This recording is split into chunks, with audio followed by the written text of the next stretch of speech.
Alhamdulillah, wassalatu wassalamu ala rasulillah. La louange, toutes les belles paroles, tous les beaux actes reviennent de droit à Allah, qui est le seul.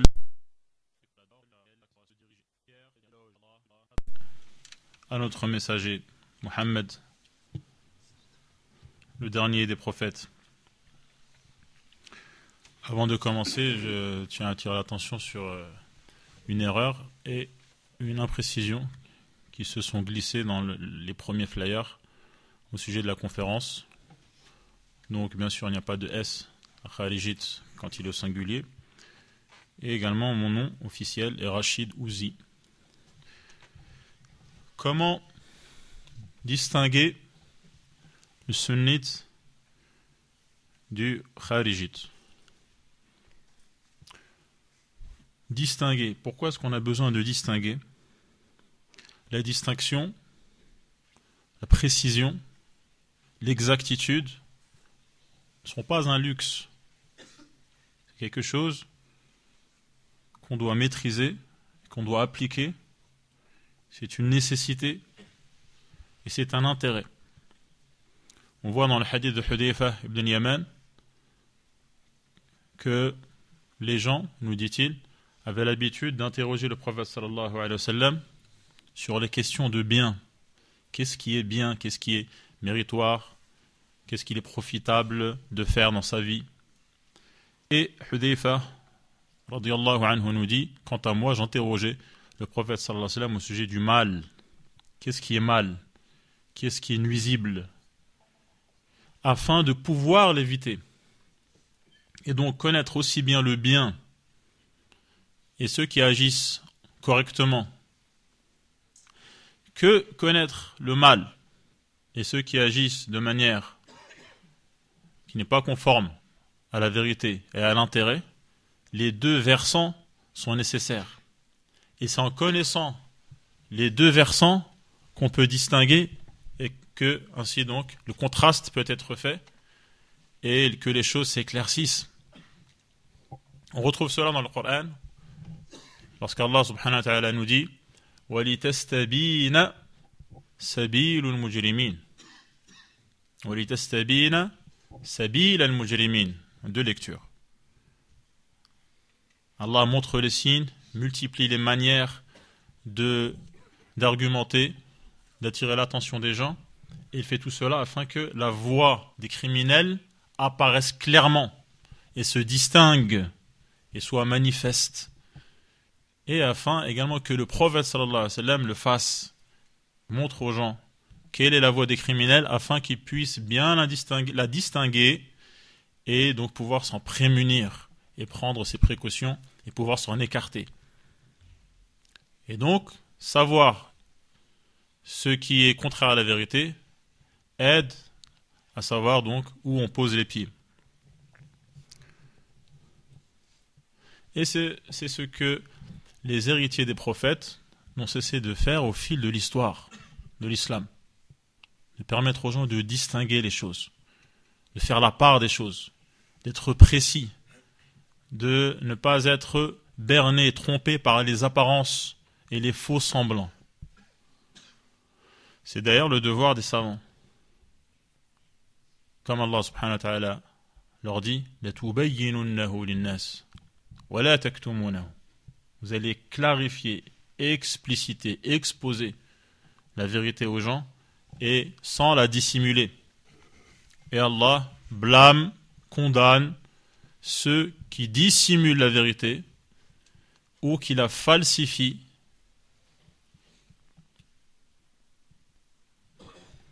et donc laisse les gens dans le flou. وَلَا تَلْبِسُوا الْحَقَّ بِالْبَاطِلِ وَتَكْتُمُوا الْحَقَّ وَأَنْتُمْ تَعْلَمُونَ, dit Allah en blâmant ceux qui font cela. Et qui laissent donc les gens en proie à l'indécision concernant et donc à l'imprécision, qui reste donc perplexe, qui a raison, qui n'a pas raison, qui a tort ou donné de la tête. Le contexte également rend ce besoin encore plus nécessaire. Il y a tourbillon de terminologies qui sont employées pour décrire l'actualité, salafisme, le djihadisme, terrorisme, radicalisme, qui sont souvent employés à tort et à travers et qui recouvrent des notions imprécises et qui sont parfois employés pour dire une chose et son contraire. Et souvent, donc, dans les situations de crise, le flou et la généralisation sont de mise. Et les apparences sont trompeuses. Et donc, les gens ne pensent plus, ne font plus l'effort de distinguer, d'être précis, et jugent donc à la va-vite.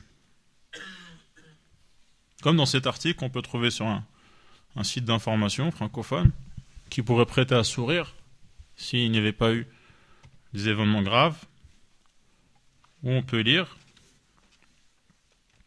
je cite, « Pantalon au-dessus des chevilles, forte carrure, vêtements amples et barbe qui va avec, il se tient le 5 novembre devant le coffre grand ouvert de sa voiture, parqué à la station de l'aérogare 2 Charles de Gaulle. » Et la journaliste dit ensuite, « Chic, le chauffeur de taxi est salafi. La conversation va sans doute être intéressante. Me suis-je dit. » Fin de citation. On pourrait presque sourire ou, d'un coup d'œil, elle a donc réussi à détecter le salafi. Qui aurait pu être un kharijite, qui aurait pu être un soufi, qui aurait pu être une personne d'une autre religion carrément, ou un athée ou agnostique ou autre sataniste. Il y a même des gens qui se sont dit ouvertement non salafis, qui ne reconnaissent même pas cette classification, et qui furent pourtant accusés de l'être, souvent donc parce qu'ils avaient une certaine apparence physique. Et donc, quoi qu'ils disent, ils le sont. Et on retrouve également ce malaise, ce fouillis, cette pagaille à l'intérieur de la communauté où on peut lire ça et là que certains responsables, officiels, représentatifs du culte musulman cherchent à, je cite, faire le ménage, donc en se dissociant clairement des salafis, et pensent que, en montrant patte blanche et en condamnant cette pratique de l'islam, eh bien ils pourront tirer le jeu de l'épingle et s'acheminer vers un apaisement, ce qui est une gravissime erreur.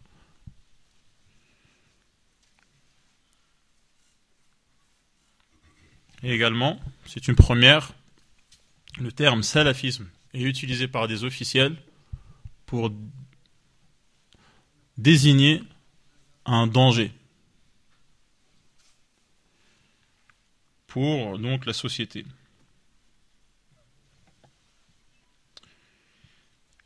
Et donc il est nécessaire de clarifier les choses et de faire toute la lumière sur ce tableau et sur cette réalité. Dans le titre, on retrouve comment distinguer le sunnite du kharijite. Parce que, comme on l'avait déjà dit, le sunnisme, on va le redire dans les détails, c'est un autre nom de salafiyya. Être salafi, être sunni, être athari, suivre le prophète sallallahu alayhi wa sallam. Tout cela, appliquer le Coran et la sunna, en suivant ceux qui l'avaient déjà appliqué avant nous, tout cela veut dire la même chose finalement. Et kharijite est un terme plus précis et un terme religieux et un terme qui a déjà été employé par les savants de l'islam pour désigner ceux que beaucoup prennent pour des sunnites. Ceux que beaucoup prennent consciemment ou inconsciemment pour des sunnites, pour des salafis, pour ceux qui suivent le Coran et la sunna selon la compréhension des premières générations de l'islam.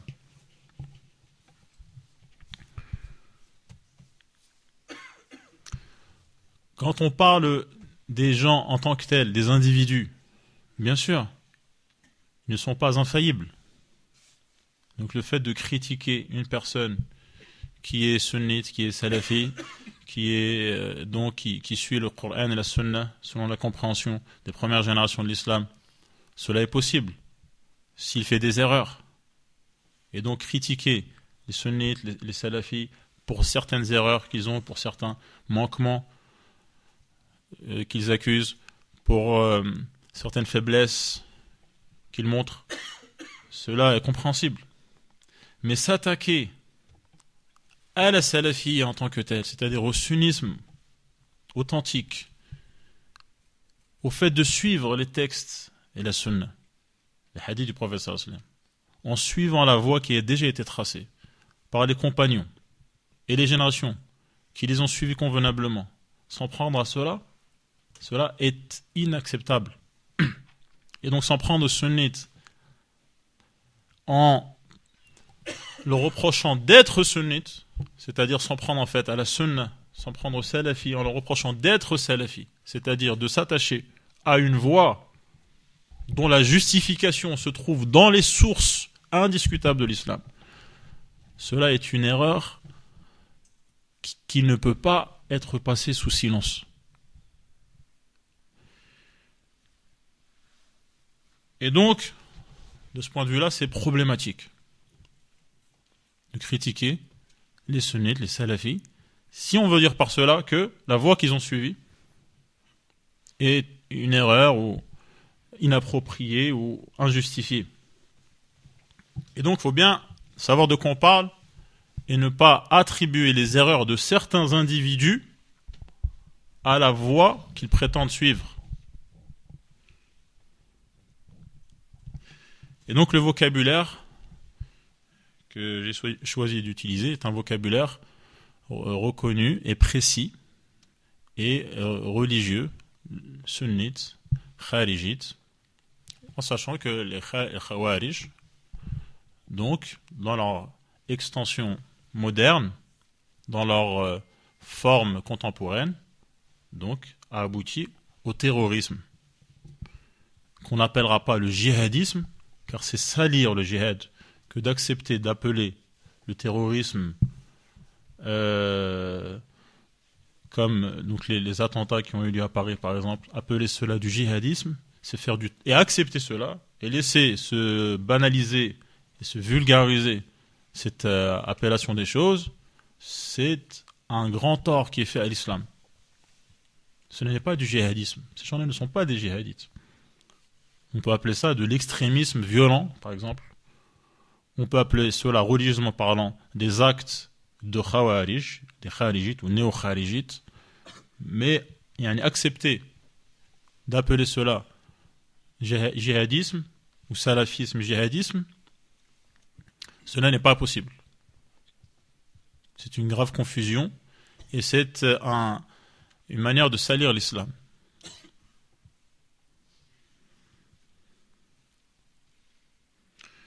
Comment distinguer le sunnite du kharijite?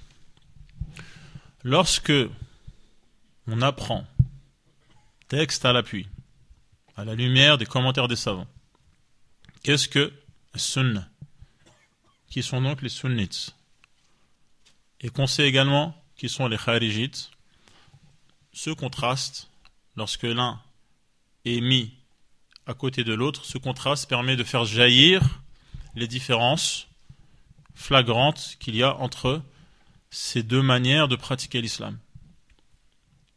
La première, agréé par Allah et son prophète, et la deuxième qui est une déviation, qui est un travestissement de la religion, qui est une dérive par rapport à l'islam qu'Allah a agréé, que son prophète nous a enseigné. وبضدها تتبين الأشياء. Et donc, le sunnite, as-sunni, la sunna, celui qui applique, qui suit la sunna, qui a pour voie, pour méthodologie, pour manière de comprendre la religion, comme approche des textes, la sunna, c'est-à-dire la voie, la sunna c'est le chemin, la voie, la route, qui a effectivement été suivie par le prophète sallallahu alayhi wa sallam, et suivi par les compagnons qui lui ont emboîté le pas, et qui englobe tous les points de la religion. Le sunnite, donc c'est celui qui est conforme à la sunna dans tous ses points, et pas seulement dans certains points. Ce n'est pas parce qu'une personne défend les compagnons et s'en prend, par exemple, aux chiites extrémistes, al-Rawafid, qui critiquent Aïcha ou critiquent Abu Bakr. Ce n'est pas pour cela, ce n'est pas pour autant que c'est un sunnite. Si dans les autres points de la religion, il n'est pas conforme à la sunna. Ce n'est pas parce que quelqu'un enseigne les livres des grands savants sur les noms et les attributs, par exemple d'Allah, et qu'il réplique à ceux qui ont dévié sur ce point, comme les Ash'arites par exemple, ou comme les soufis extrémistes, par exemple, qu'il devient pour autant un sunnite, si sur les autres points il n'est pas en conformité avec la sunna, et ainsi de suite.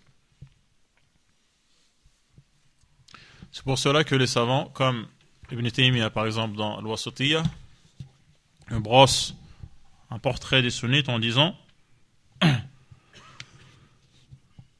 rahimahullah, parmi les principes de la voie empruntée par les sunnites, les gens de la sunna, ahl sunna, il y a le fait de suivre le prophète sallallahu alayhi wa sallam à la trace, c'est-à-dire en suivant les textes qui relatent ses faits et gestes et ses paroles et ses descriptions, les hadiths, intérieurement, ce qui se passe dans le cœur, et extérieurement, ce qui se passe et exprimé par le corps, de même que suivre la voie des premiers musulmans. Donc on retrouve que le sunni, c'est celui qui suit le salaf. Et donc le sunni, c'est le salafi, et c'est le athari, et c'est celui qui fait partie de Ahl al-Hadith, Ahl al-Qur'an, Ahl al-Hadith, tout cela veut dire la même chose.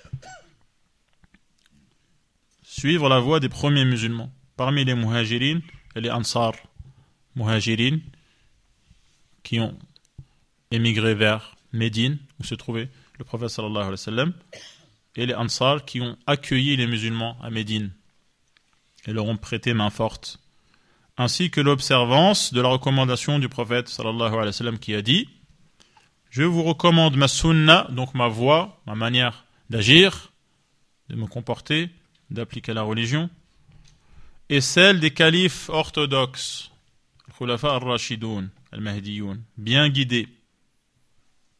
Donc c'est le prophète sallallahu alayhi wa sallam lui-même qui nous dit qu'il y a une voie à suivre, et qui inclut cette voie à suivre, qui est celle des califes, dans la sunna, en la joignant à la sunna. Ma sunna est celle, et après à la fin du hadith, tenez-y, en parlant d'une seule voix. Addu alayha, ne dit pas alayhima. Donc c'est la même. La voix du prophète sallallahu alayhi wa sallam, la sunna du prophète sallallahu alayhi wa sallam, la sunna des califes bien guidés, c'est la même. Parce qu'ils n'ont fait que suivre celle du prophète sallallahu alayhi wa sallam. Bien guidés qui viendront après moi. Tenez-y et serrez-la de toutes vos forces, quels que soient les événements, quelles que soient les circonstances, quelle que soit l'époque, quelle que soit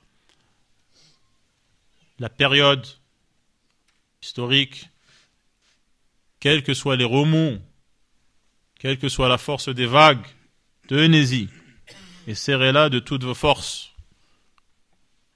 Prenez garde aux innovations, car toute innovation est un égarement. Hadith rapporté donc par de nombreuses sources, parmi lesquelles il y a Sunan et d'autres également. Ils savent, nous dit Ibn Taymiyyah rahimahullah, que la plus véridique des paroles est la parole d'Allah et que le meilleur des enseignements est celui de Muhammad sallallahu alayhi wa sallam. Ainsi, ils font primer son enseignement sur celui de n'importe quel autre individu. Et c'est pour cette raison qu'on les nomme les gens du livre et de la Sunna. Ahlul Kitab wa Sunna. Ils sont également appelés les gens de la Jama'a, l'union. L'union autour de la vérité et également autour des autorités reconnues. Car la Jama'a signifie l'union. Son contraire est la division. Et donc, s'éloigner du sunnisme, de la Sunna, est une cause de division.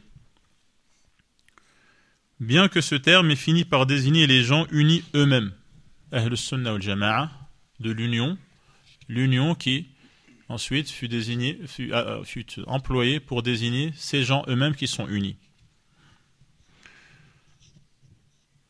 Le consensus, al-ijma', est le troisième principe sur lequel on se base dans la science et la religion. Le consensus, le fait que les savants d'une époque soient tous d'accord sur un point. C'est en fonction de ces trois principes que les partisans de la sunna, les sunnites donc, jugent tout acte ou parole, caché ou manifeste, ayant attrait à la religion. Donc c'est la balance sur laquelle ils pèsent. Ils pèsent toutes les thèses, toutes les paroles, toutes les idéologies, tout ce que les gens prétendent attribuer à la religion. Les sunnites examinent cela à la lumière du Coran, de la Sunna et du consensus, notamment le consensus des premiers musulmans, qui sont as-salaf.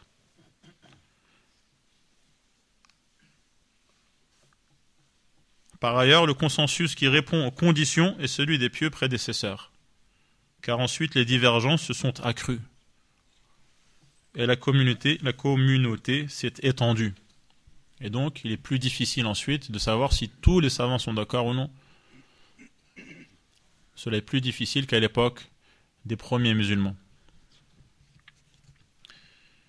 Après avoir mentionné la méthode des sunnites dans l'étude de certaines questions fondamentales,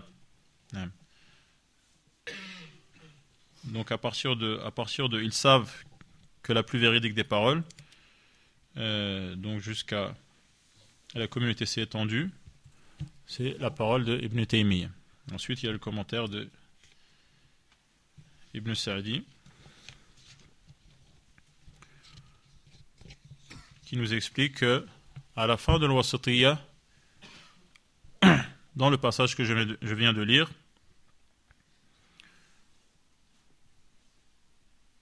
l'auteur a mentionné, nous dit Ibn Sa'di, leur méthodologie générale dans l'approche de la religion, que ce soit dans ses principes ou ses ramifications, al-usul ou al-furu'. Il a montré qu'ils ont emprunté la voie droite et l'immunité utile du livre et de la sunna. Ils ont suivi les meilleures personnes en termes de science, de connaissance et de conformité au Coran et à la sunna, à savoir les compagnons en général et les califes bien guidés en particulier. Donc c'est ce qui distingue les sunnites.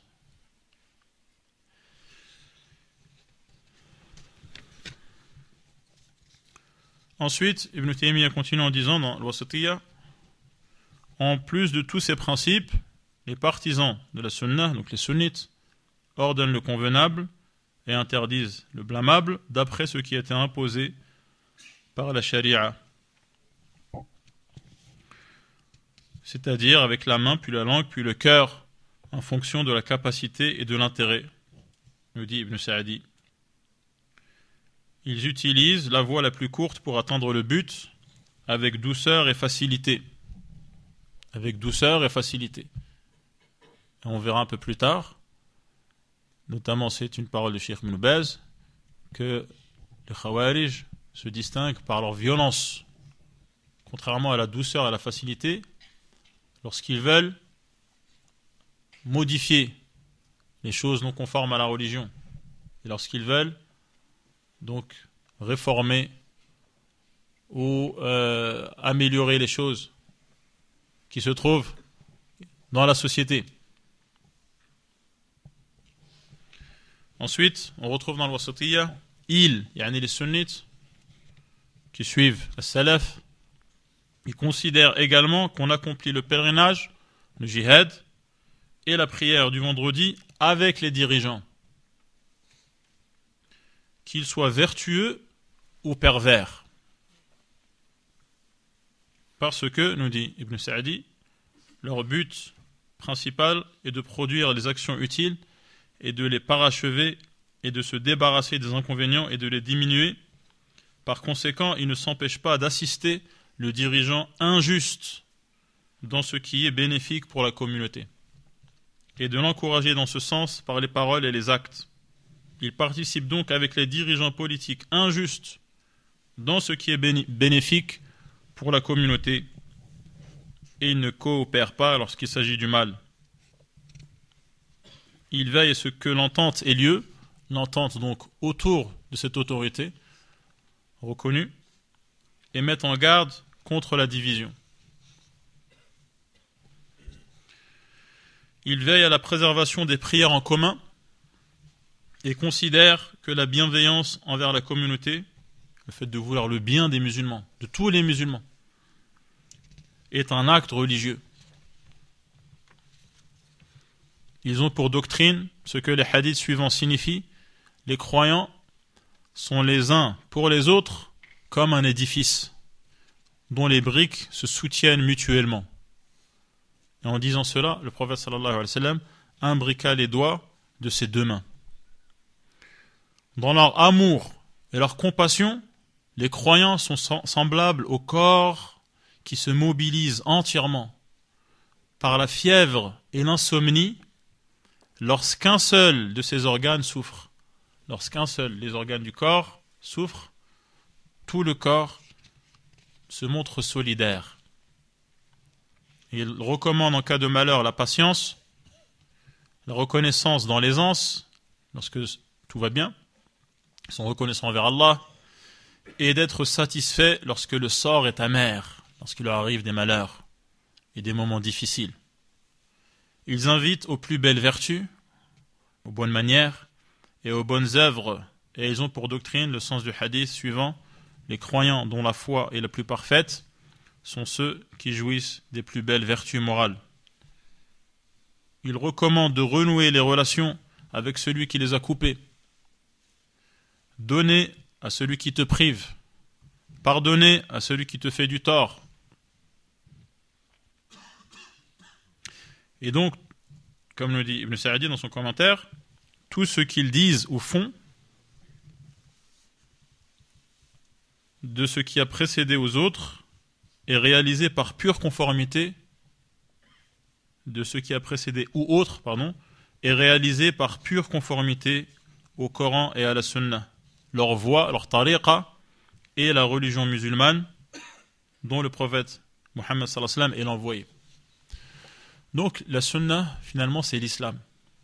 Et l'islam, c'est la Sunna. Et la salafiyya, c'est la Sunna. Et suivre les traces du prophète sallallahu alayhi wa sallam et des musulmans qui l'ont suivi, tout cela veut dire la même chose. Cependant,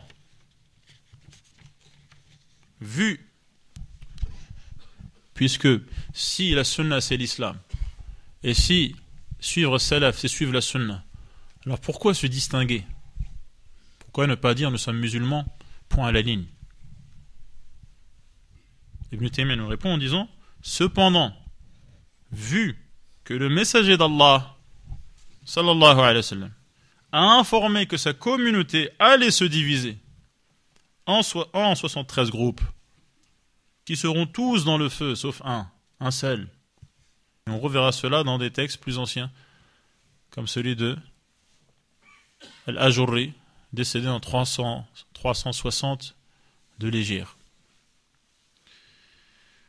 Donc dans ce hadith, le prophète sallam nous informe que sa communauté allait se diviser en 73 groupes, qui seront tous dans le feu sauf un, celui de l'union. Il est rapporté dans un hadith qu'il a dit, il s'agit de tous ceux qui seront sur la voie, qui aujourd'hui, nous dit le prophète sallallahu alayhi wa sallam, est la mienne et celle de mes compagnons.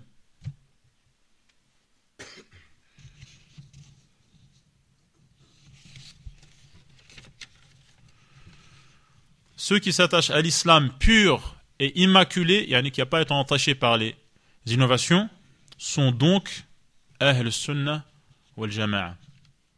C'est-à-dire contrairement aux autres. D'où la distinction qui s'est faite à ce moment-là. Il y a parmi eux, yani Ahl Sunnah, les véridiques, les martyrs et les vertueux, il y a parmi eux des points de repère, par notamment des savants, des lampes qui dissipent l'obscurité, des hommes dont les hauts faits sont gardés en mémoire et dont les vertus sont bien connues. Il y a parmi eux les abdal, il y en a des gens qui se sont particulièrement distingués par leur soumission à Allah et leur piété, et les guides religieux qui font l'unanimité de la communauté, comme les grands imams, comme Malik, Shafi'i, Ahmed, Sufyanan, Al-Hammadan, etc. Ils constituent Ahl Sunnah wal Jama'a qui sont restés en conformité à l'islam originel lorsque les musulmans furent traversés par les divisions. Ils constituent le groupe victorieux au sujet duquel le prophète sallallahu alayhi wa sallam a dit: il restera toujours un groupe parmi ma communauté, attaché à la vérité, victorieux, à qui l'absence de soutien et l'opposition de ses adversaires ne nuira aucunement, jusqu'à ce que l'heure survienne. Le hadith est rapporté notamment par Muslim. Donc voilà une présentation générale de Ahl Sunnah. Comme vous le savez sûrement, le mot Sunnah, qui veut dire ce qu'on a détaillé au départ, a ensuite, au fil du temps, eu un sens plus général, trop général, au point de désigner ceux qui ne sont pas chiites. Et donc jusqu'à aujourd'hui, certains disent les sunnites, c'est-à-dire ceux qui ne sont pas chiites. Et ils disent donc, les musulmans, il y a les sunnites et il y a les chiites. Donc, on comprend, dans la bouche de beaucoup de gens, que être sunnite, ça veut dire ne pas être chiite. Et donc cela est revenu à inclure des gens qui ne font pas partie de Ahl Sunnah tels qu'on les a définis maintenant. Notamment Al-Asha'ira et notamment Al-Maturidiyya également. C'est pour cela que certains savants ont préféré être plus précis en disant Salafi, c'est-à-dire sunni, mais pas au sens large qui inclut même des gens qui ne sont pas en conformité avec les textes, notamment sur les questions de la croyance, mais pas seulement. Et donc, ils emploient le terme Salafi pour se distinguer, par exemple, sur le point des noms et des attributs de l'Asha'ira, et pour se distinguer également des Khawarij sur la question de l'obéissance aux autorités musulmanes, et sur la manière de faire le jihad, et sur la définition du musulman et du kafir, et quand est-ce que une personne est désignée kafir, pour se distinguer donc sur ces points cruciaux. Un terme plus précis et donc distinctif qui est salafi fut employé par certains savants.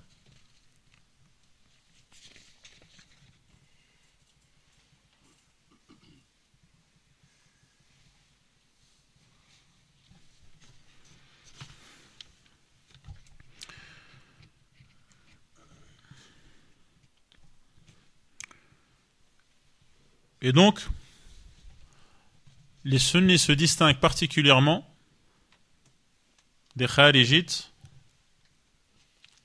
sur des points de la religion, tels que les questions de foi, la question de l'obéissance aux autorités musulmanes,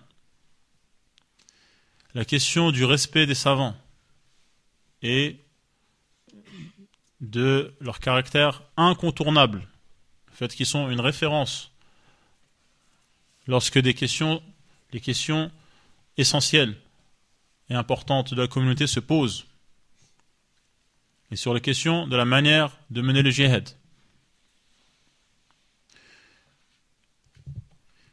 Et donc Ahl Sunnah considère que celui qui commet un péché,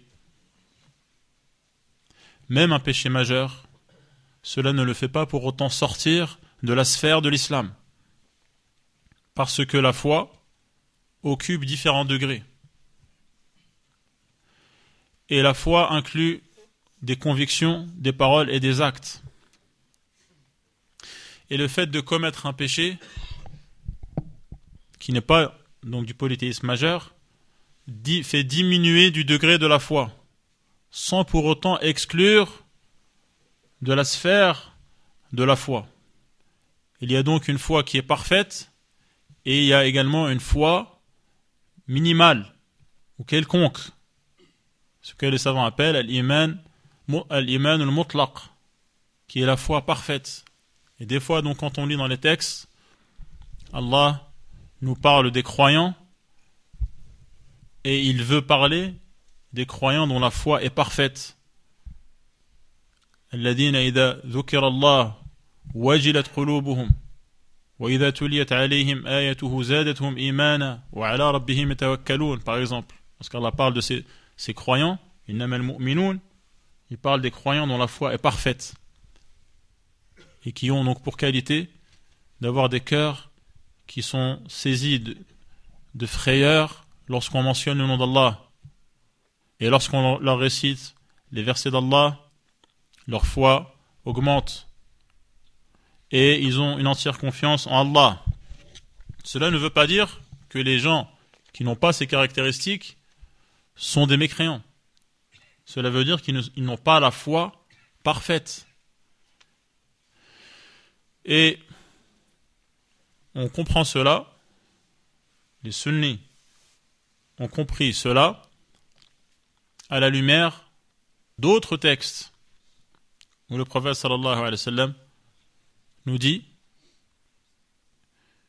où Allah subhanahu wa ta'ala nous dit en parlant de celui qui a tué son prochain, فَمَنْ عُفِيَ لَهُ مِنْ أَخِيهِ شَيْءٌ فَاتِّبَاعٌ بِالْمَعْرُوفِ.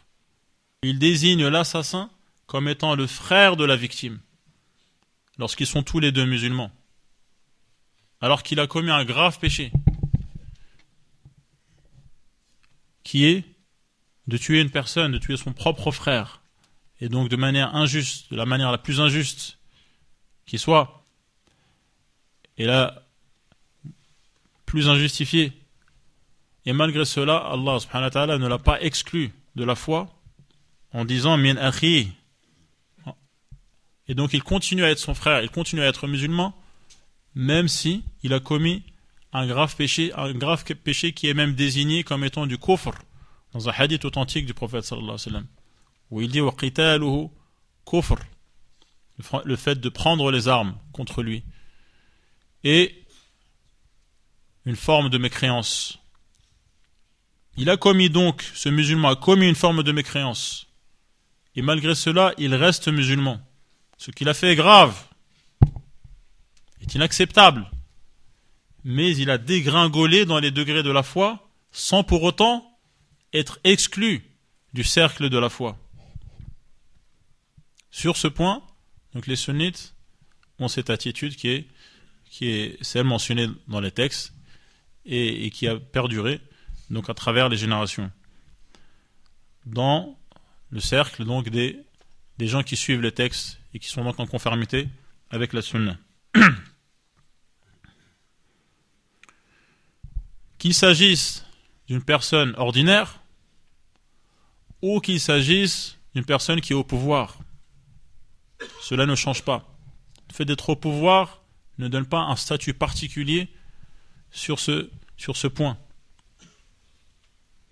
Et donc, le fait qu'il commette un grave péché, comme être injuste envers son peuple, comme favoriser certains, ses proches par exemple, le népotisme ou le despotisme, le fait de ne laisser aucune liberté à son peuple, d'être un tyran déclaré, cela ne fait pas pour autant de lui un non-musulman.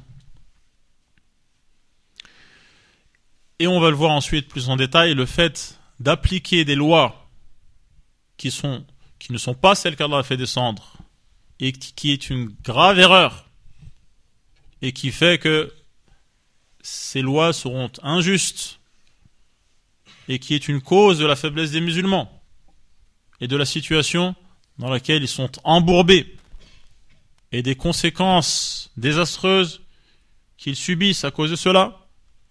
Néanmoins, cela ne fait pas sortir de l'islam pour autant. Sauf si celui qui commet ce péché considère qu'il a le droit de le faire et que cela est licite.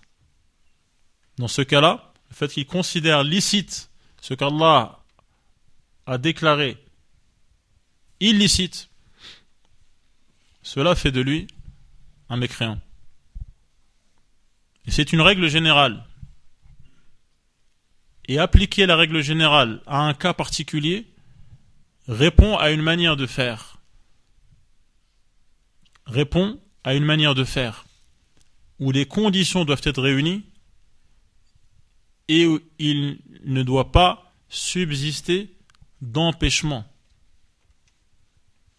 et de circonstances atténuantes qui font que même si cette personne est tombée dans la mécréance, les savants, puisque ce sont eux qui se chargent de cela, ne le déclareront pas mécréant pour autant. Comme les innovateurs, par exemple, qui vont adorer Allah en suivant d'autres lois que celles qu'Allah a fait descendre, en instaurant d'autres manières que celles qu'Allah a choisies pour l'adorer. Et qui donc par cette pratique suivent d'autres lois que celles d'Allah. Et cela peut même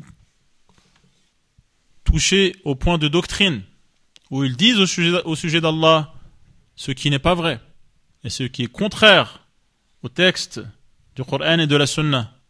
Et malgré cela, ils ne sont pas pour autant systématiquement et de manière généralisée déclarés mécréants par les musulmans s'il y a des circonstances atténuantes comme le ta'wil par exemple, le fait qu'ils se sont trompés dans la manière de comprendre les textes en suivant ce qu'ils ont pensé être des arguments, ce qu'ils ont pensé être la vérité, alors que ce n'est pas le cas. Et sur l'obéissance aux autorités musulmanes, comme vous l'avez vu dans l'Wasitiyya, les sunnites se distinguent par le fait de ne pas se rebeller contre l'autorité musulmane, même si celle-ci est injuste, et même si cette autorité s'en prend à la personne physiquement ou le spolie, le prive de ses richesses, cela n'en fait pas pour autant une autorité contre laquelle on aura le droit de se révolter. Et comme vous l'avez vu également, le respect des savants, le fait de revenir vers les savants est une caractéristique des sunnites.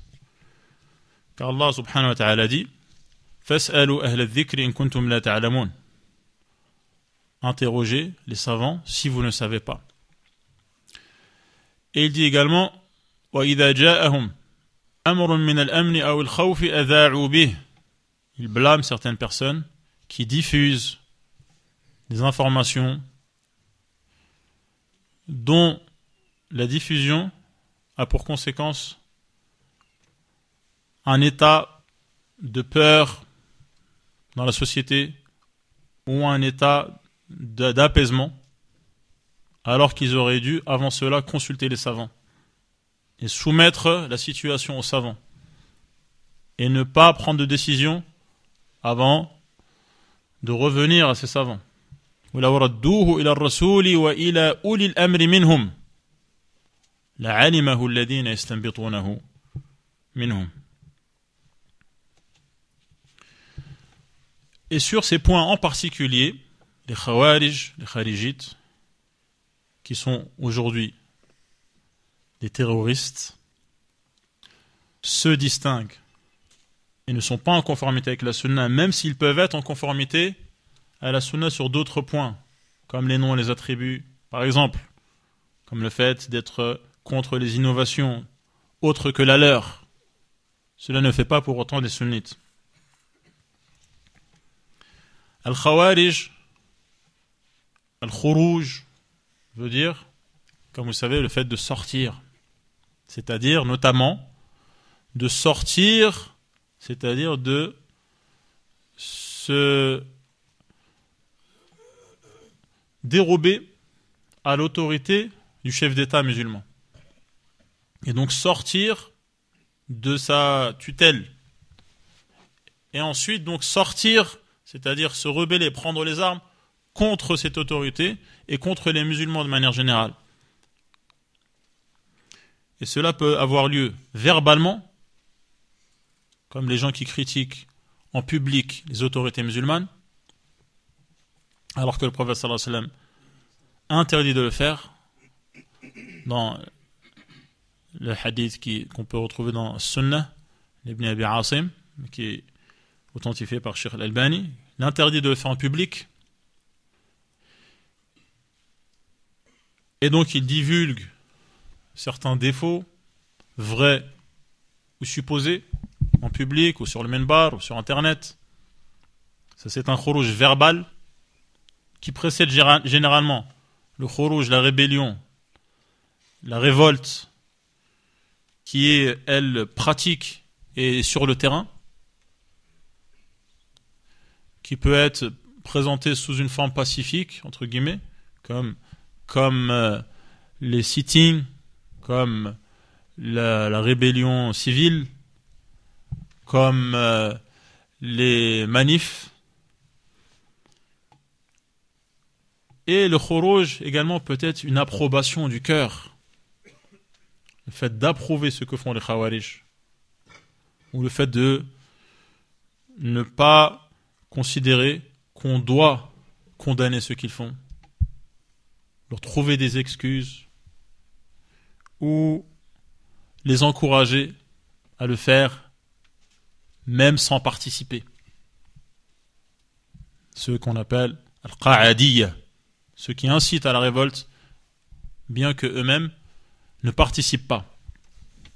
Tous ces gens-là sont désignés par al-Khawarij. Et ils ont ensuite eu des ramifications à travers l'histoire, comme les Khawarij Azariqa, Khawarij Ibadiyya et autres jusqu'à aujourd'hui. Et on verra donc cela plus en détail.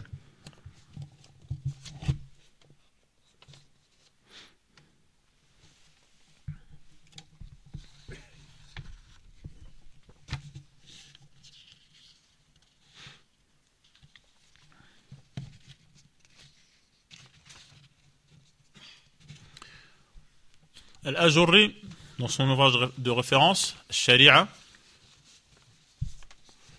on aurait pu prendre un autre livre, on aurait pu prendre Usul Sunnah, Sharh Usul Sunnah al-Lalaka'i, Usul Sunnah al-Lalaka'i, Sharh Sunnah al-Barbahari, et d'autres ouvrages de référence sur lesquels tous les savants de Salaf sont d'accord. Comme on peut le voir ici. لم يختلف العلماء, nous dit Abu Bakr al-Ajurri, Muhammad ibn Hussein, لم يختلف العلماء قديما وحديثا أن الخوارج قوم سوء. Il n'y a pas de divergence dans les rangs des savants. Les savants qui ont précédé, donc d'antan, ni les savants contemporains de l'Ajurri, décédé en 360, de l'Hégire, il n'y a pas de divergence pour affirmer que les Khawarij sont des gens mauvais, qui désobéissent à Allah. قَوْمُ سُوءٍ عُصَاةٌ لِلَّهِ تَعَالَى وَلِرَسُولِهِ, qui désobéissent à Allah et à son prophète. وَإِنْ صَلَّوْا وَصَامُوا, même s'ils jeûnent et même s'ils prient, وَجْتَهَدُوا فِي الْعِبَادَةِ, et même s'ils fournissent des efforts particulièrement importants dans l'adoration d'Allah.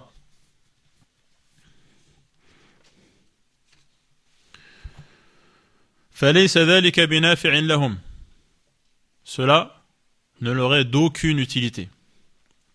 نعم ويظهرون الأمر بالمعروف والنهي عن المنكر وليس ذلك بنافع لهم.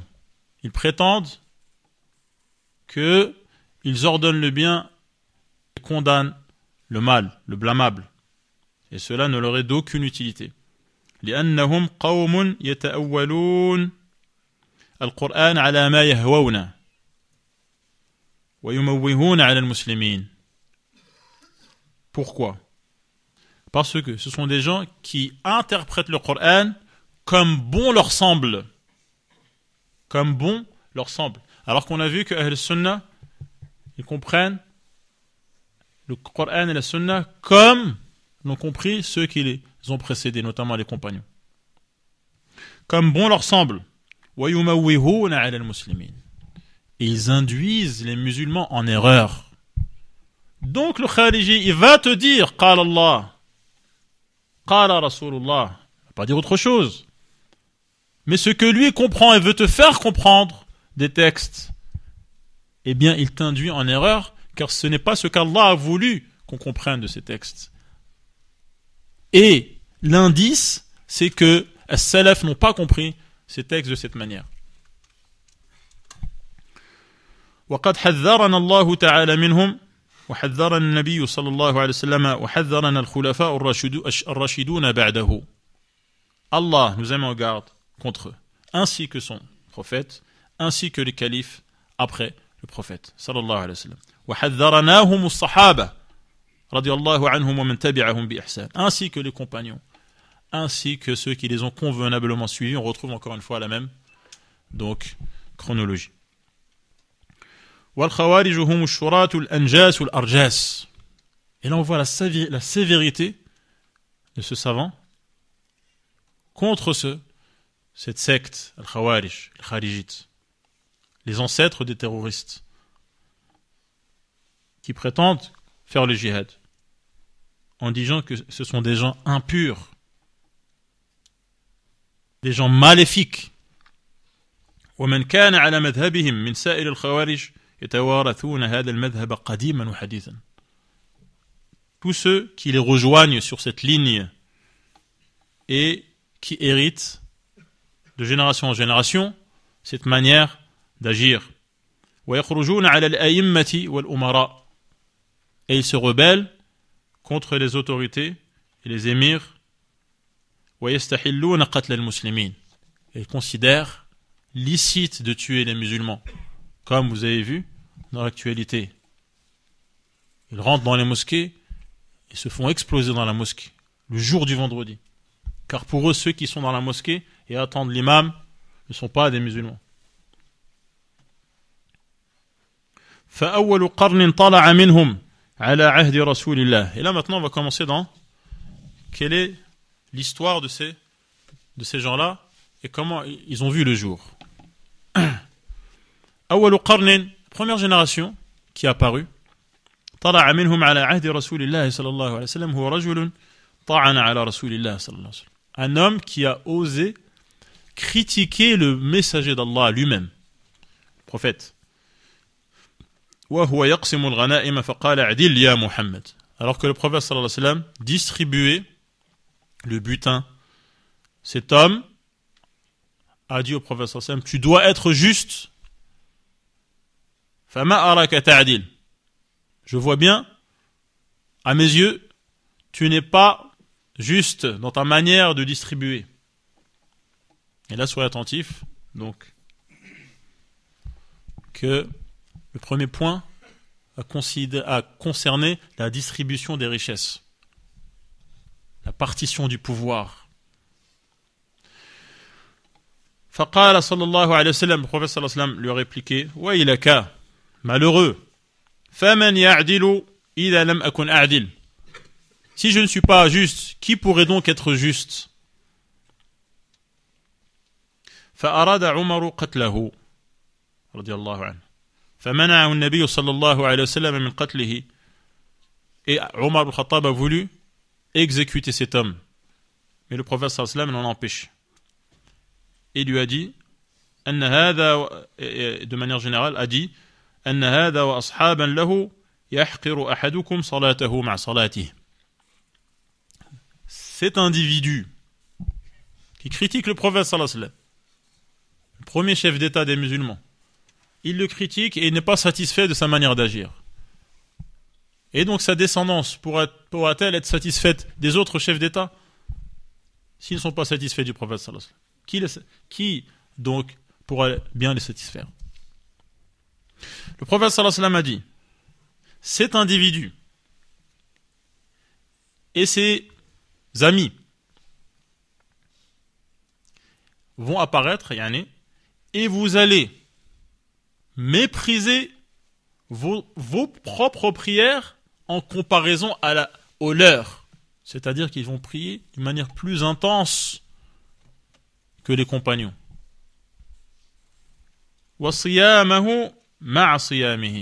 Quand vous allez les voir jeûner, vous allez mépriser vos propres journées de jeûne, tellement leur pratique est intense. Cependant, ils quittent la religion, ils en sortent. Et donc le prophète sallallahu alayhi wa sallam, dans plusieurs hadiths, a donné l'ordre de les combattre. Et le prophète sallallahu alayhi wa sallam a même mentionné le mérite qu'il y a à les tuer ou à être tués par eux.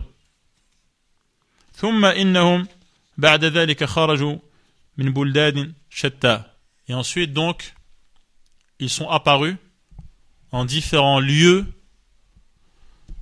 Ils se sont ensuite réunis, regroupés, et ils ont fait mine d'ordonner le convenable et d'interdire le blâmable. C'était donc leur étendard, leur slogan, et ensuite ils se sont mis en direction de Médine. فقتلوا عثمان بن عفان رضي الله عنه. Ils ont tué Uthman ibn Affan. وقد اجتهد أصحاب رسول الله صلى الله عليه وسلم ممن كان بالمدينة في أن لا يقتل عثمان فما أطاقوا على ذلك رضي الله عنه. Et les compagnons et ceux qui étaient à Médine ont tout fait. Et qui étaient à Médine ont tout fait pour empêcher ce meurtre. Mais ils n'en ont pas eu la force suffisante. ثم خرجوا بعد ذلك على أمير المؤمنين علي بن أبي طالب رضي الله عنه. Et ensuite ils se sont rebellés contre l'émir des croyants, Ali ibn Abi Talib. ولم يرضوا لحكمه. Lorsque, lors d'un conflit qui l'opposait à un autre groupe de musulmans, il a voulu trouver un accord à l'amiable et a désigné un médiateur, comme les autres en avaient désigné un. Cela n'a pas plu aux Khawarij. Lam yardaw li hukmihi. Ils n'ont pas accepté cela. Wa adharu qawlahum wa qalu la hukma illa lillah. Et donc, le slogan qu'ils répétaient était la hukma illa lillah. Il n'y a qu'Allah qui a le droit de juger, c'est-à-dire pas tes médiateurs, pas les médiateurs, que Allah. فقال علي رضي الله عنه كلمة حق أرادوا بها الباطل. Cette parole en elle-même est vraie, mais elle est utilisée à mauvais escient. Elle est utilisée à mauvais escient. فقاتلهم علي. Ali les a donc combattus. فأكرمه الله تعالى بقتلهم. Allah lui a fait la faveur de pouvoir les exterminer. وأخبر عن النبي صلى الله عليه وسلم بفضل من قتلهم أو قتلوه وقاتل معه الصحابة. Et donc, il a rapporté d'après le prophète sallallahu alayhi wa sallam le mérite qu'il y a à les combattre, à les tuer ou à être leurs victimes. Et les compagnons ont combattu les Khawarij aux côtés de Ali ibn Abi Talib. فصار سيف علي رضي الله عنه في الخوارج سيف حق إلى أن تقوم الساعة. Et donc l'épée levée par Ali ibn Abi Talib, la sévérité de Ali ibn Abi Talib, de l'épée, a été donc utilisée comme il se doit, et cela jusqu'à la fin des temps.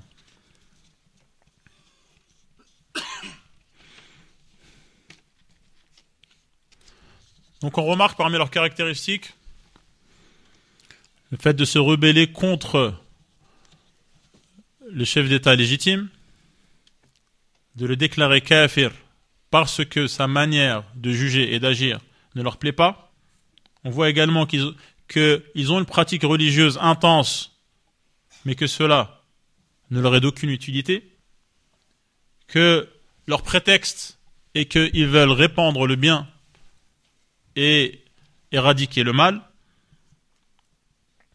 Ils lisent le Coran, ils connaissent le Coran par cœur, mais comme on voit dans le hadith rapporté par Al-Bukhari ou Muslim, le Coran ne va pas plus loin que leur gosier, c'est-à-dire ne va pas jusqu'à leur cœur. Ils ne comprennent pas ce Coran, vu que leur compréhension n'est pas celle des compagnons.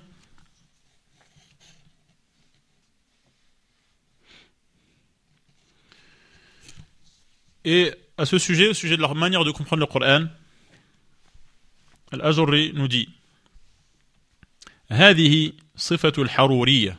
Al-Haruriyya, qui est également un autre nom des Khawarij, en raison de la ville dans laquelle ils se sont réunis, qui est Harura. وهم الشراة الخوارج, également un autre nom. الذين قال الله تعالى فيهم هو الذي أنزل عليك الكتاب منه آيات محكمات هن أم الكتاب وأخر متشابهات. Abu Bakr al-Ajurri nous dit qu'ils sont concernés, ces Khawarij, par ce verset. Dans Surat Al-Imran, où Allah nous dit qu'il a fait descendre son livre vers son messager. Et dans le Coran, il y a des versets explicites qui ne laissent entendre qu'un seul sens. Et il y a d'autres versets qui sont équivoques, c'est-à-dire dont on peut comprendre plusieurs choses. فَأَمَّا الَّذِينَ فِي قُلُوبِهِمْ زَيْغٌ, ceux dont le cœur est habité par une déviance, فَيَتَّبِعُونَ مَا تَشَابَهَ مِنْهُ, ils sont donc à la recherche et suivent les versets qui laissent entendre plusieurs significations. ibtira al-fitna, car ils cherchent donc le trouble, ce qui est trouble. وابتغاء تأويله وما يعلم تأويله إلا الله. Et donc, ils cherchent à interpréter ces versets selon ce qui convient à leur manière de comprendre. وقد حذر النبي صلى الله عليه وسلم أمته ممن هذه صفته. Ceux qui cherchent à employer des versets en leur donnant la signification qui convient à leur manière à eux de comprendre la religion, le prophète sallallahu alayhi wa sallam nous a mis en garde contre eux. Dans le hadith rapporté par Al-Bukhari ou Muslim, d'après Aïcha, قال إذا رأيتم الذين يجادلون فيه فهم الذين عن الله تعالى فاحذروهم. Et donc, évitez-les, soyez sur vos gardes.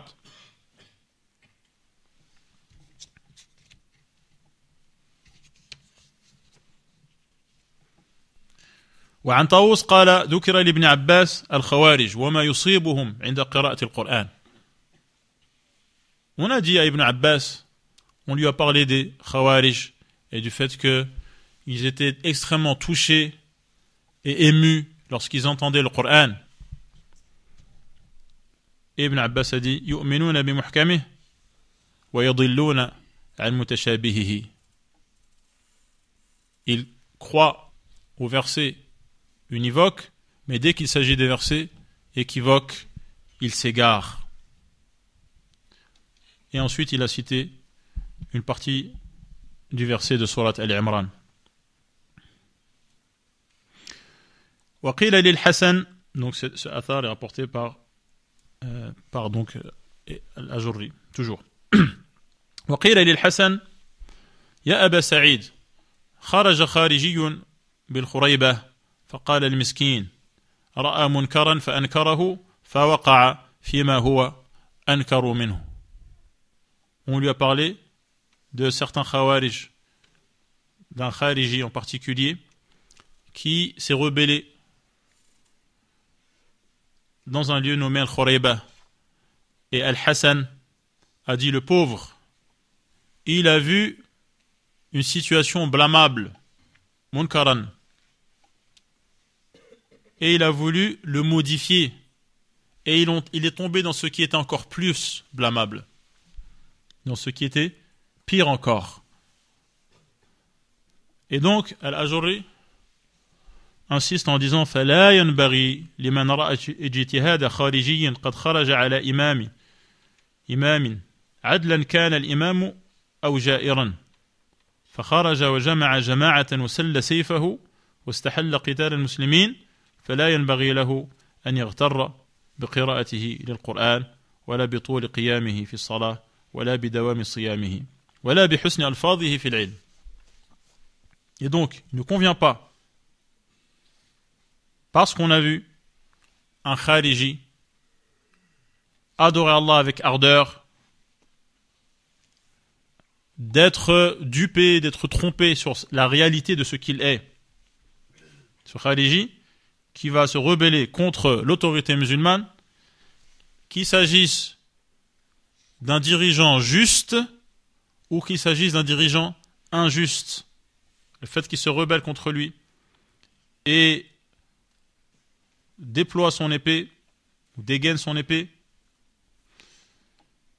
et considère licite de tuer les musulmans, il ne doit pas être trompé par le fait qu'il ait mémorisé le Coran, ni qu'il prie en restant longuement debout, ni qu'il jeûne de manière assidue, ni qu'il ait un discours qui plaît lorsque il aborde les sujets de science. إذا كان مذهبه مذهب الخوارج.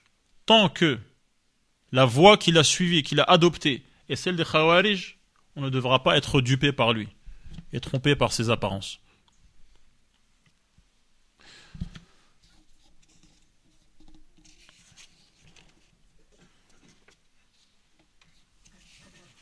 Et ensuite, il a mentionné que Ali ibn Abi Talib les avait combattus et qu'il en était très content. Et ensuite, il cite les hadiths qui mentionnent le mérite de les combattre, de les tuer ou d'être leurs victimes.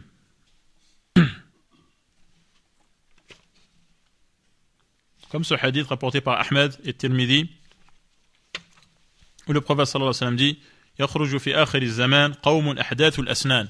Et là, on a encore une autre caractéristique.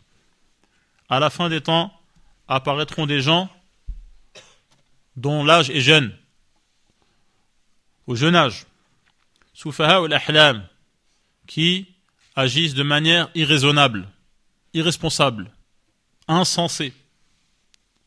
Yaquluna min khayri qawli an-nas, ce qu'ils disent est des plus belles paroles que les gens puissent dire, puissent prononcer. Cependant, yamruquna min al-islam, ils quittent la religion. Kama yamruqu as-sahmu min ar-ramiyya, comme la flèche transperce la proie visée, puis donc, après avoir transpercé la proie, la quitte et en sort. فَمَنْ لَقِيَهُمْ فَلْيَقْتُلْهُمْ فَإِنَّ قَتْلَهُمْ أَجْرٌ عِنْدَ اللَّهِ. Celui qui les rencontre, qu'il les tue, car il sera récompensé pour cela auprès d'Allah. Donc on retrouve parmi leurs caractéristiques que leur discours est un discours charmant, est un discours donc qui est plaisant, qui séduit. On retrouve également parmi leurs caractéristiques que ce sont des jeunes qui donc sont susceptibles de se tromper dans leur manière de comprendre et de ne pas estimer les choses à leur juste valeur et de ne pas avoir des conseils et les avis de ceux qui ont été éduqués par l'expérience de la vie et également par leur manière d'agir qui n'aboutit sur rien d'utile, sur rien de constructif et sur rien donc de positif.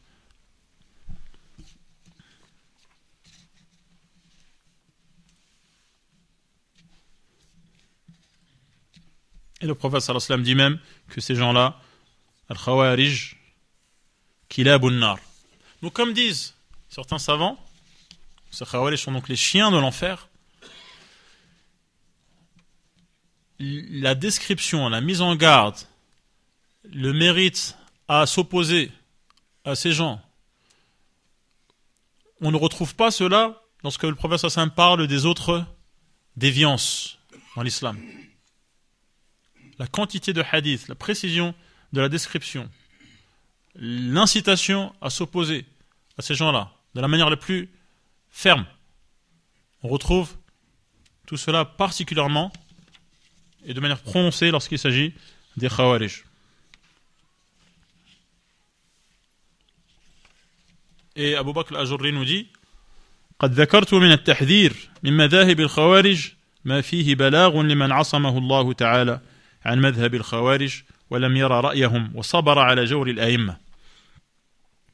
Tout ce que j'ai cité comme mise en garde contre les manières d'agir des khawarij, des kharijites, suffit pour ceux qu'Allah voudra préserver et mettre à l'abri de cette manière d'agir et donc de ne pas succomber à leur doctrine et endure l'injustice des dirigeants.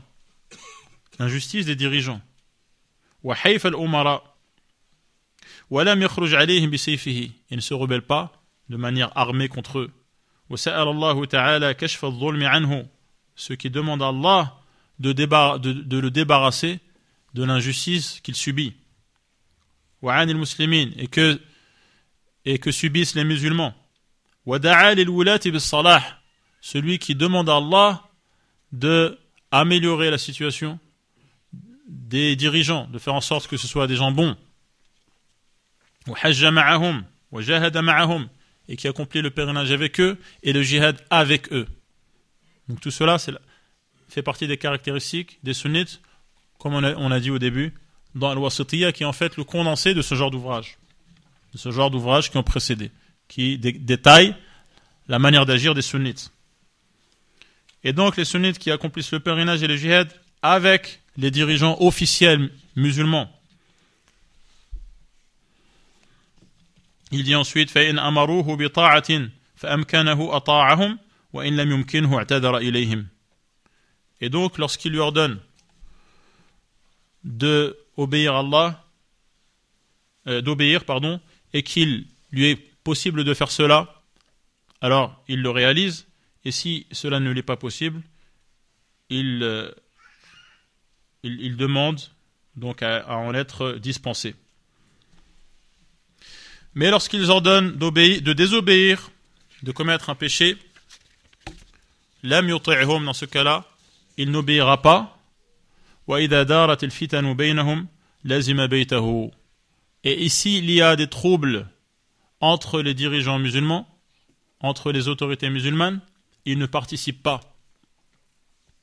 Et il ne quitte plus son domicile.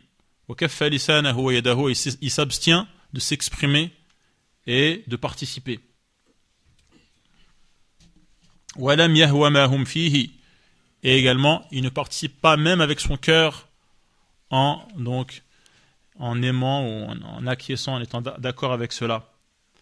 وَلَمْ يُعِنْ عَلَى فِتْنَةٍ. Et il ne participe pas à ceux qui sèment le désordre entre les musulmans. فَمَنْ كَانَ هَذَا وَصْفَهُ كَانَ عَلَى الصِّرَاطِ الْمُسْتَقِيمِ. Inch'Allah. Celui qui répond à ces critères, c'est que, avec la permission d'Allah, il marche sur le droit chemin. Donc on a pu voir l'origine des Khawarij, leur doctrine, certaines de leurs caractéristiques. Et on va voir aujourd'hui l'extension contemporaine, moderne, des Khawarij, qui va se continuer,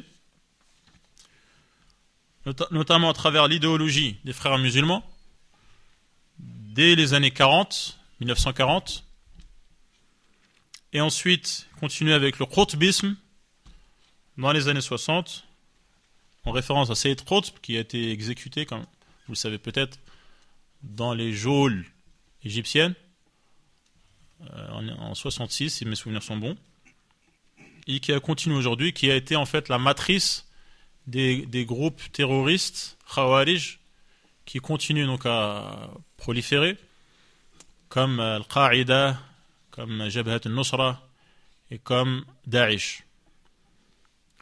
On peut trouver dans le livre de Cheikh Najmi, où il parle de questions contemporaines, un livre très intéressant. أما نشأة التكفير في هذا الزمن. Le takfir, c'est-à-dire le fait de déclarer les musulmans kuffar de manière injustifiée, a vu le jour à notre époque. Ceux qui ont ressuscité cette manière d'agir, donc celle des Khawarij, sont le groupe des frères musulmans, les Ikhwan Muslimoun. Wa ilayka ma yuthbitu dhalika. Je te présente donc ceux qui le prouvent. لتكون من هذه الجماعة على حذر, pour que tu prennes tes précautions quant à cette confrérie. فهذا سيد قطب قد كفر أمة محمد صلى الله عليه وسلم كما في تفسيره في ظلال كما في الصفحة كذا. Et donc il cite la page et le volume dans son tafsir في ظلال القرآن. Le tafsir في ظلال القرآن qui malheureusement est toujours sur les étagères de certaines mosquées. Tafsir fi dhalal al-Qur'an, où on peut trouver, je cite, إنه ليس على وجه الأرض اليوم دولة مسلمة ولا مجتمع مسلم قاعدة التعامل فيه هي شريعة الله والفقه الإسلامي. Il n'y a pas aujourd'hui, dit Sayyid Qutb dans son tafsir, de pays musulmans, ni de société musulmane qui a pour base, dans la manière d'interagir, les lois d'Allah et le droit islamique. Fin de citation. Et donc, il considère qu'il n'y a plus de musulmans. Donc ces gens qui peuplent les États musulmans ne sont pas musulmans en vérité. Selon lui.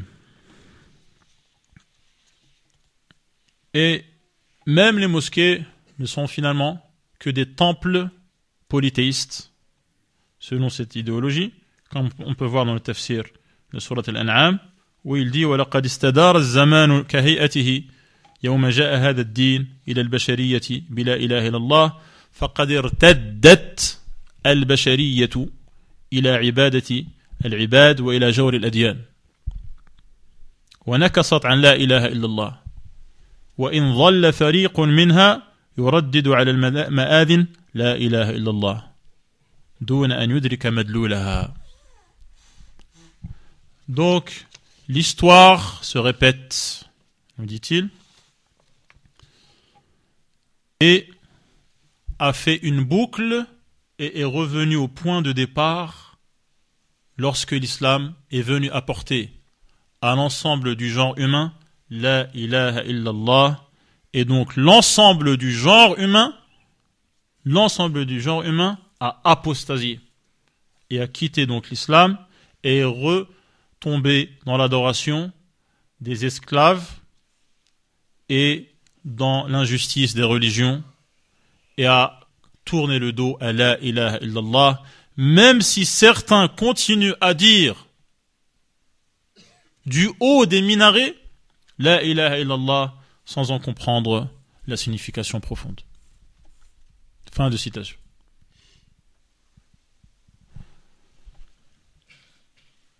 Et il dit également إن المسلمين الآن لا يجاهدون ذلك أن المسلمين الآن لا يوجدون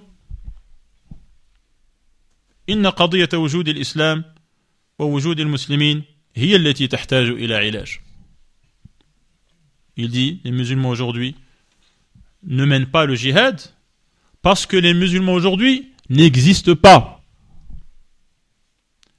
Et la question de l'existence de l'islam et de l'existence même des musulmans est la véritable question qui mérite d'être traitée. Fin de citation. Et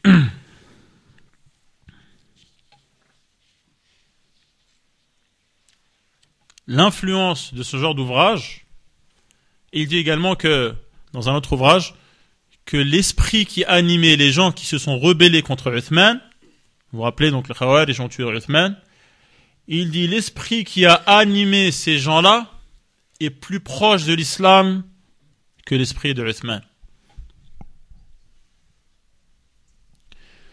Et c'est cette idéologie qui est le fondement et la toile de fond des groupes terroristes Khawarij d'aujourd'hui. Car ces ouvrages ne sont pas juste des lignes qui sont quelque part dans une bibliothèque poussiéreuse. Ce sont des lignes tracées de sang, de rouge sang, dans les esprits de certains extrémistes.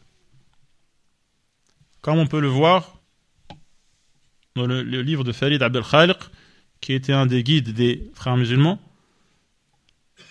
إن نشأة فكرة التكفير بدأت من بعض شباب الإخوان في سجن القناطر في أواخر الخمسينات وبداية الستينات وأنهم تأثروا بفكر السيد قطب وكتاباته وأخذوا منها أن المجتمع في جاهلية وأنه قد كفر حكامه الذين تنكروا لحاكمية الله بعدم الحكم بما أنزل الله ومحكوميهم إذا رضوا بذلك.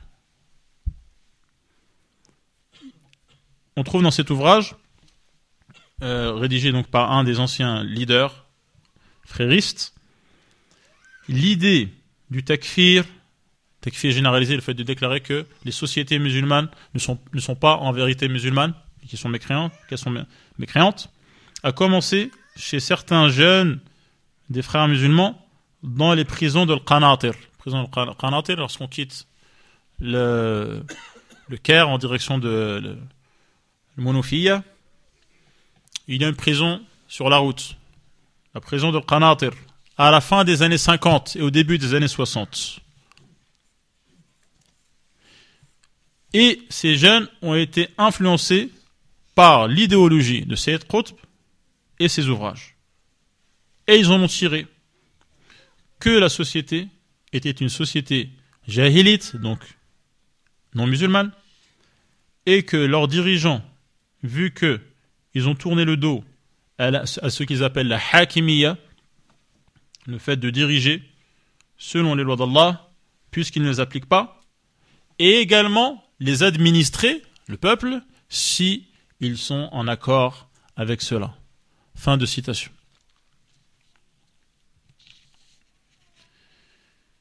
Et Abdullah al-Najmi, donc, qui a cité cet ouvrage, nous dit, et certains jeunes qui avaient posé des bombes en Arabie et qui sont passés à la télévision saoudienne, ont reconnu que cette idée du takfir leur est provenu des livres de Sayyid Qutb, et particulièrement du livre Dhilal al-Qur'an.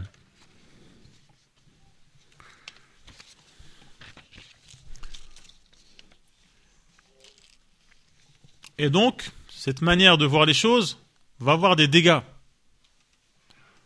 Parce que si ils considèrent que les sociétés ne sont pas musulmanes, ne sont plus musulmanes, que les dirigeants ne sont plus musulmans, cela signifie donc que tous les accords qu'il y a entre eux et les autres États ne comptent pas et sont caducs.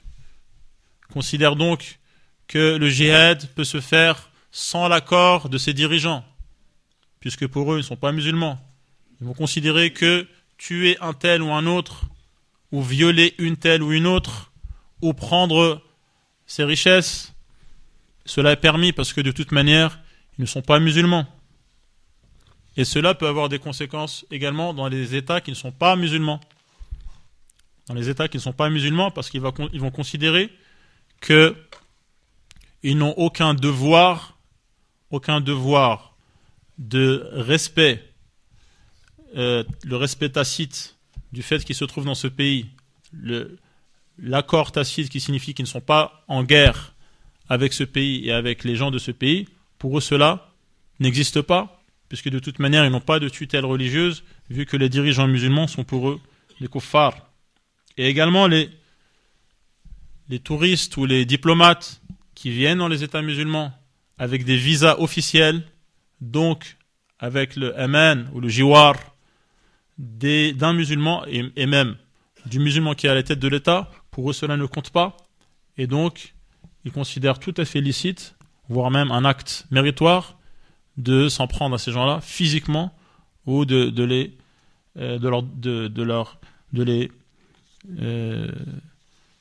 voler.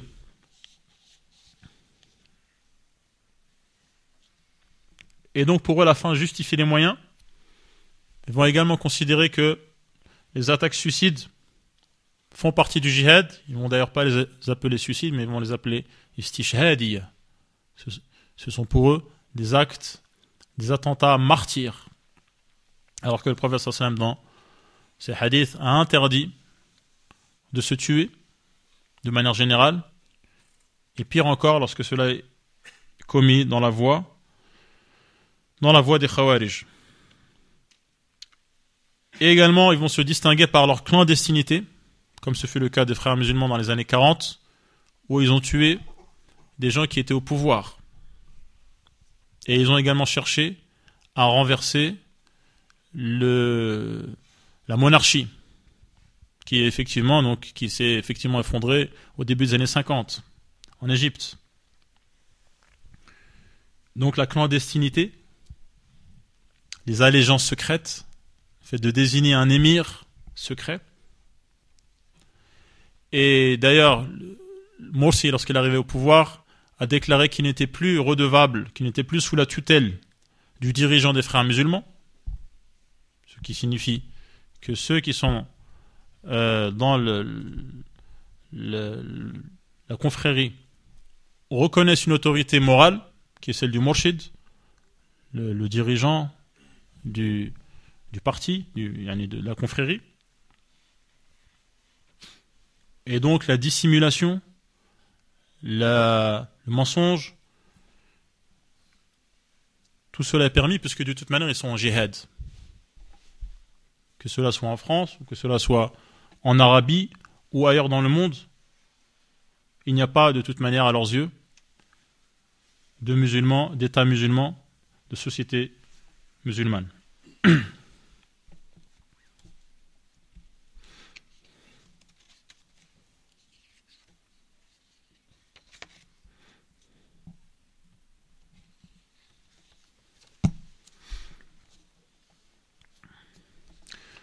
On pourrait en dire encore beaucoup. Cependant, la réponse à la question qui a été posée, donc comment distinguer, on pourrait la résumer dans le fait de revenir au savant en apprenant sa religion et de ne pas confier sa compréhension de la religion à n'importe qui et au premier venu, et de savoir qu'Allah subhanahu wa ta'ala a désigné parmi les gens des guides et des repères qui sont les prophètes, et que les héritiers de ces prophètes sont les savants. Et donc quand les savants tous désignent qu'une organisation, qu'un groupe font partie des Khawarij, et lorsqu'ils mettent en garde contre les Khawarij, ils ne font que continuer l'héritage du prophète sallallahu alayhi wa sallam qui met en garde contre les Khawarij. Ainsi donc, un des signes des Khawarij, justement, est de mettre en garde contre les savants et dissuader les gens de revenir vers les savants en les traitant donc de tous les noms, en les accusant d'être des vendus ou des froussards, des gens qui ont peur de dire la vérité ou d'affronter la réalité, ou des gens qui sont complètement ignorants de la géopolitique et des intérêts généraux de la communauté. C'est également un signe distinctif des Khawarij. Je terminerai par certains textes où le prophète sallallahu alayhi wa sallam nous invite à nous écarter de toutes les situations troubles qui mettent en péril notre religion. Et c'est un chapitre intitulé dans Sharia, toujours de Al-Ajurri, Bab fadl al-qu'oud fi al-fitna, عن الخوض فيها وتخوف العقلاء على قلوبهم أن تهوى ما يكرهه الله ولزوم البيوت والعبادة لله تعالى. Il ne faut pas jouer avec le feu. Certaines personnes se croient aptes à pouvoir faire la part des choses et savoir qui dit la vérité, et donc de surfer sur les sites, de lire les ouvrages diffusés par les Khawarij ou les tweets ou autres communications, soi-disant parce qu'ils ont l'appareil critique qui va leur permettre de savoir qui dit la vérité et qu'ils ont le recul intellectuel nécessaire et qu'ils sont assez grands pour savoir qui dit la vérité et qui se trompe. En oubliant que c'est Allah qui guide les cœurs et que les meilleurs des gens disent, comme Allah nous apprend dans le Coran, Rabbana la tuzigh qulubana ba'da idh hadaytana. N'égare pas le cœur après nous avoir guidés. Si Allah t'a permis, t'a donné la faveur de faire partie des gens qui connaissent la sunna, qui connaissent les grands savants de la sunna, comme à l'heure actuelle, le Cheikh Al-Albani, le Cheikh Ibn Baz, le Cheikh Al-Uthaymin, le Cheikh Muqbil, le Cheikh Mohamed Taqiyuddin Al-Hilali, et d'autres, et ceux qui les ont suivis, toujours vivants aujourd'hui et qui ne cesseront d'être vivants et présents jusqu'à la fin des temps, Allah t'a fait cette faveur, et tu vas la mettre en péril. C'est une inconscience profonde et un manque de reconnaissance pour le bienfait qu'Allah t'a accordé. Le prophète sallallahu alayhi wa sallam, donc je traduis le titre. Le mérite qu'il y a, nous dit Abu Bakr al-Ajurri, à ne pas participer au trouble, al-qu'oud, c'est-à-dire ne pas participer, ne pas agir, s'abstenir. Lorsque la situation est trouble, lorsque des gens se font la guerre, on ne sait pas qui a raison, qui a tort, ou c'est juste pour une question de cette vie d'ici-bas. Et également, les gens doués d'intelligence, les gens raisonnables, ont peur que leur cœur se mette à aimer ce qu'Allah déteste. Il ne s'agit pas seulement de participer verbalement ou physiquement. Le fait d'aimer ce que font les innovateurs, comme les Khawarij par exemple, c'est déjà une déviation. Et c'est déjà tomber dans la bid'a et s'éloigner de la sunna. Et également le fait de rester chez soi et d'adorer Allah subhanahu wa ta'ala. Comme dans le hadith rapporté par Al-Bukhari ou Muslim sur Abu Huraira, il y aura des troubles. Celui qui s'abstient à ce moment-là sera meilleur que celui qui marche, yani celui qui reste assis, yani qui ne participe pas du tout. Al-Qa'id. Cela sera meilleur que celui qui marche. Et celui qui marche sera meilleur que celui qui court. Que celui qui s'expose à cette fitna, à cette tentation, à ce trouble, eh bien, la fitna également va s'exposer à lui et se présenter à lui. Celui qui s'expose au lieu de se tenir à l'écart et à l'abri. Celui qui trouve un refuge ou un lieu de protection, eh bien, qu'il s'y dirige et s'y protège.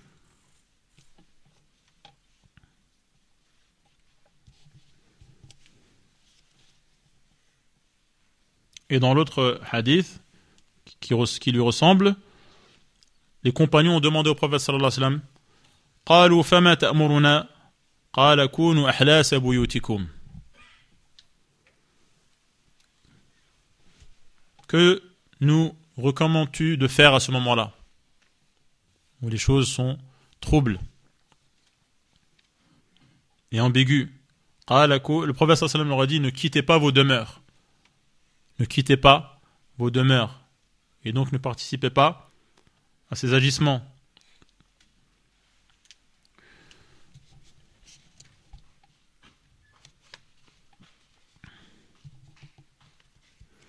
Et je termine par ce hadith rapporté par Muslim selon Ma'qil ibn Yasar. قال رسول الله صلى الله عليه وسلم العبادة في الهرج كالهجرة إلي. Le prophète sallallahu alayhi wa sallam nous dit, adorer Allah dans les périodes du harj. Il est expliqué dans notre version al-qatl, à l'époque, au moment où il y a des meurtres en masse.